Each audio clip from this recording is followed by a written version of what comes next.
हलंदे हो त पुन होॾे पहिरें पंधु कंदा हुआसीं। जे मुंहिंजे पेरनि पंधु छॾियो त गोॾनि भर घिसकंदा हुआसीं। जे गोॾनि घिसकणु छॾियो त हथनि भर हलंदा हुआसीं। जे हथनि हलणु छॾियो त ठूठनि भर ठिड़कंदा हुआसीं। जे ठूठनि ठिड़कणु छॾियो त चेल भर चुरंदा हुआसीं। जे मुंहिंजी चेल विचुरणु छॾियो त सीने भर सुरंदा हुआसीं। जे सीने सुरणु छॾियो त अखियुनि सां ईंदा हुआसीं। जे अखियुनि अचणु छॾियो त रूहानी रहंदा हुआसीं। चए थो अखियूं बंदि थी वियूं त पोइ मुंहिंजो रूह हलंदो, पोइ रूह रढ़ंदो। अखियुनि अचणु छॾियो त पोइ रूहानी रढ़ंदा हुआसीं। मिरूं थी मिरुनि सां वञी जबल झाॻींदा हुआसीं। पखी थी पखियुनि में वञी विंदुर वोड़ींदा हुआसीं। हाणे विंदुर ताईं वञी पहुती।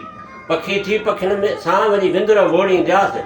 पोइ जे मिलिया त मिलंदा हुआसीं, न त घोरी जान जतन तां।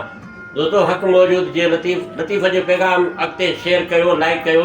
जंहिं माण्हूअ खे डेटा आहे उहो घटि में घटि शेयर करे, लाइक करे, रुगो ॿुधो न पर थोरो इनाम विझो, दिलि असांजी बि ख़ुशि कयो। हक़ मौजूद। पंहिंजो सदाईं ख़्यालु रखो, जुड़िया रहो जग में सदाईं।